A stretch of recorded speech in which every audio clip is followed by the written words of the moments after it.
بلوچستان کے لیجنڈ بزرگ سیاستدان نواب اکبر بگٹی کو ضلع کولو کے پہاڑی سلسلے بمبھور میں اپنے ساتھیوں سمیت جام شہادت نوش کیے 3 برس بیت چکے ہیں، مگر ان کی شہادت کے خلاف بھڑک اٹھنے والا غم و غصہ ٹھنڈا نہیں ہوا، بلکہ یہ آگ بلوچستان کے میں پھیلتی جا رہی ہے۔ 20 اگست کو تارتانی کے پہاڑوں میں جام شہادت نوش کرنے والے نواب اکبر بگٹی ایک ایسے 80 سالہ بوڑھے نواب تھے انہوں نے پاکستانی سیاست کے تمام اتار چڑھاؤ دیکھ رکھے تھے۔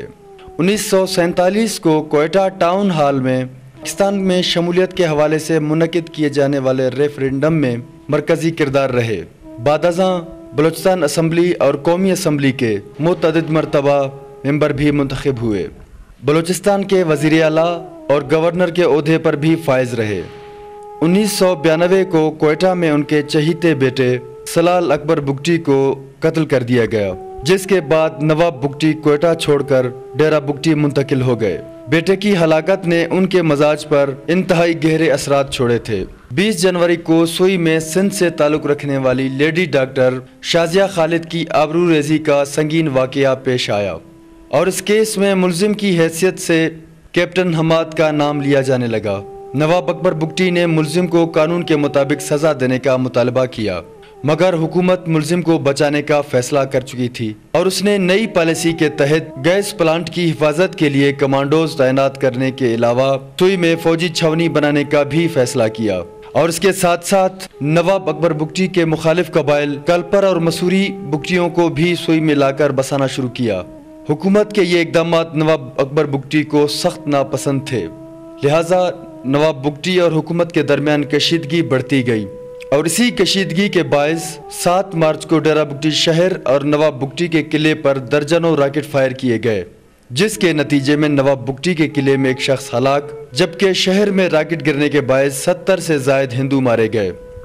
20 دسمبر کو پرویز مشرف جب کولو کے دورے پر تھے تو ان کی جلسہ گاہ سے کافی فاصلے پر کچھ راکٹ فائر کیے گئے۔ اس کے بعد حکومت وقت نے نواب بگٹی کے خلاف کارروائی مزید سخت کرنے کا فیصلہ کر لیا اور 30 دسمبر کو نواب اکبر بگٹی نے اپنے ساتھیوں سمیت ڈیرہ بگٹی چھوڑ کر پہاڑوں کا رخ کر لیا۔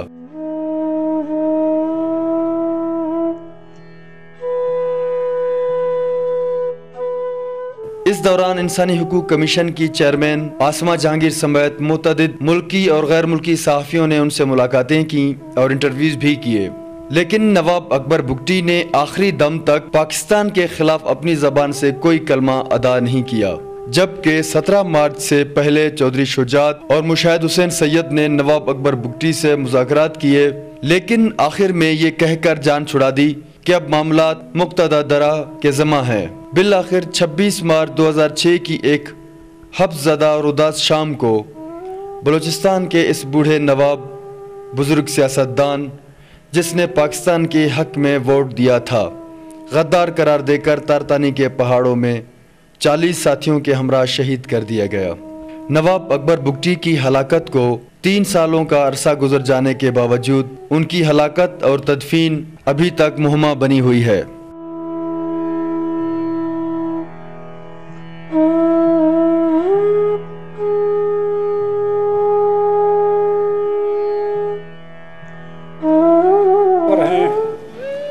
مجھے مار سکتے ہیں، ہمیں کافی تباہی مچا سکتے ہیں، مگر ہم بھی اپنے دفاع میں 2-4 قطرے خون ان کا بھی بہا سکتے ہیں۔ اور بلوچستان میں جاری حقوق کی تحریک نواب اکبر بگٹی کے نام سے منسوب ہے۔ نواب بگٹی بلوچستان کے ان صاحب حیثیت نوابوں میں سے تھے جن کی زمینیں سندھ اور بلوچستان میں ہیں۔ نواب اکبر بگٹی کو مطالعہ کرنے کا بہت شوق تھا اور اس شوق کی تکمیل کے لیے انہوں نے اپنے قلعے میں بہت بڑی لائبریری بنا رکھی تھی، جہاں پر دنیا کے تمام بڑے ادیبوں، دانشوروں اور شاعروں کی کتابیں موجود تھیں۔ نواب اکبر بگٹی اپنے دیگر ہم عصر سرداروں کی نسبت بہت زیادہ پڑھے لکھے اور روشن خیال تھے، جیو اور جینے دو کے اصول کے قائل تھے۔ انہوں نے دنیا کے تمام علوم کا مطالعہ کیا تھا اور اکثر اپنے دوستوں کو ان کے ترجمے سنایا کرتے تھے۔ نواب بگٹی کے پسندیدہ شاعر بالاچ گورگیج تھے اور نواب اکبر بگٹی اپنی گفتگو کے دوران اکثر ان کے اشعار کا حوالہ دیا کرتے تھے۔ نواب اکبر بگٹی کی آخری خواہش تھی کہ تمام بلوچ قوم پرست ایک پلیٹ فارم پر جمع ہو کر سنگل بلوچ پارٹی کا قیام عمل میں لائیں اور بلوچستان کے حقوق کے لیے جدوجہد کریں، مگر نواب اکبر بگٹی کی یہ آخری خواہش پوری نہیں ہو سکی۔ کیمرہ مین پرم شہزاد کے ساتھ محبوب ندیم، رائل نیوز، کوئٹہ۔